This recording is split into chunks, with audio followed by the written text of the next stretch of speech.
Ruto government? No. In fact, if there's anything, they took away anything they found that I may have gotten from previous regimes. I never, for example, SGR, I began it in 2008.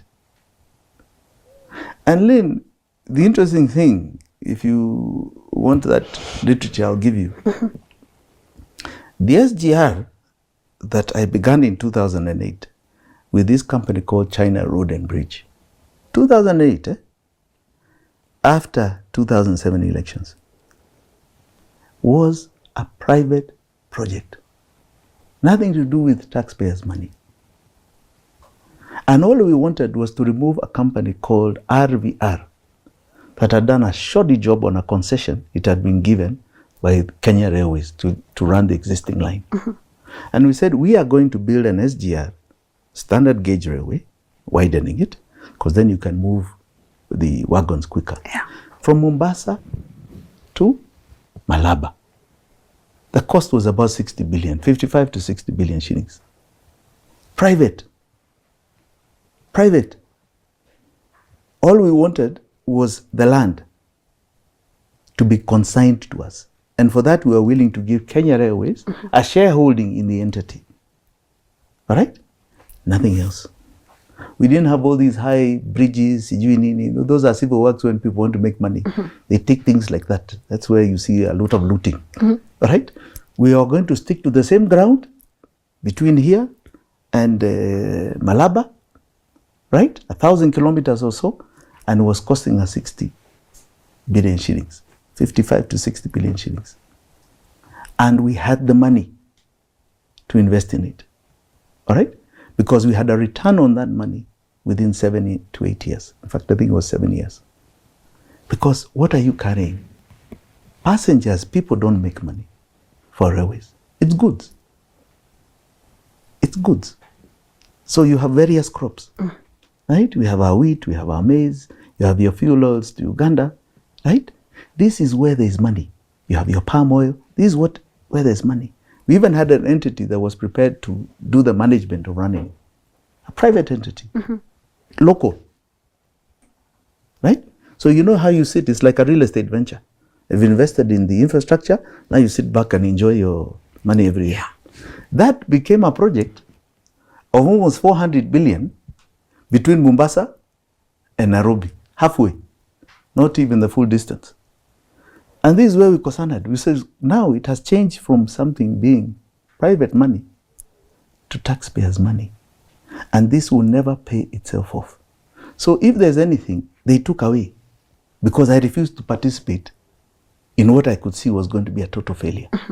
Right? I didn't want that record. I had done very many things. I'm the one, by the way, and I say so with a lot of pride, who in the year 2000 brought the Chinese to this country. That's when China was expanding its international network. So I brought the Chinese to Kenya under the Moi regime. And the first thing we supplied was some things to the military, fighting with the British.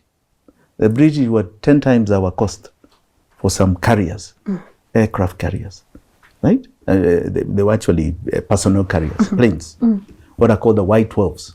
I think we supplied 12 of them. To date, I think there are still about 8 that are still in service, right? That was the entry. But then I brought them for infrastructure.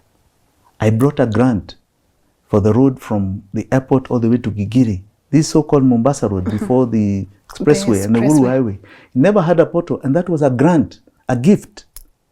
No money from the taxpayer.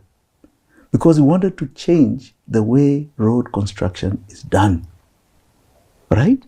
Before you did roads with so-called cowboy contractors, and a road would have a pothole within no time. Right? A little rain, pothole. Now here, we brought roads that were lasting 10 years. Okay? I did Thika Road, for example. All right? That Kibaki, and I must say even Raila, pushed. And we did it. You can see how it's set up. The value of this property is very high because of it. So we are again changing this environment, right? So me benefiting from Ruto government, not even 1 penny. In fact, if anything, lost money, lost a lot of money. But that is history, because sometimes God is trying to tell you to go a different way. And I think that is what we are being shown. So very early, I said, I am disengaging. And I'm going to be very clear to everybody I've disengaged. And it became that it's a war. And they waged war. Now, that waging of war, I want to tell you is that, one must defend themselves. And I always say I'm never going to be the one who fights, but I'm allowed to defend myself. So I got my friend Raila, late 2014. And I think it was after the episode in, I think there was an issue with the Western Hotel. The time there were kids who were being chased. And by early 2015, I told him this is where looting is going on. And there was a very clear statement that he issued with a lot of my input to do with the theft that was going on in the government. That led to Uhuru putting down a list of shame. And after the list of shame, I think you saw dominoes thereafter. Even a lot of those people who in that list of shame gave us more and more details. That's how we got NYS and other things that, because of that. And I think we helped brand the question of the 2017 election, right? Now, I don't know what you say about cartels. What I know,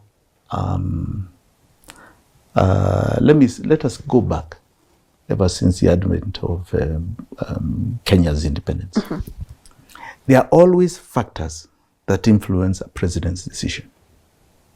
You got to understand that a president is a sum total of Kenya and its connections with the world. So it is the ear to the president, right? Everyone fights for the ear of the president. Yes. So if the president is greedy for money, the people who have the greatest part of his ear are those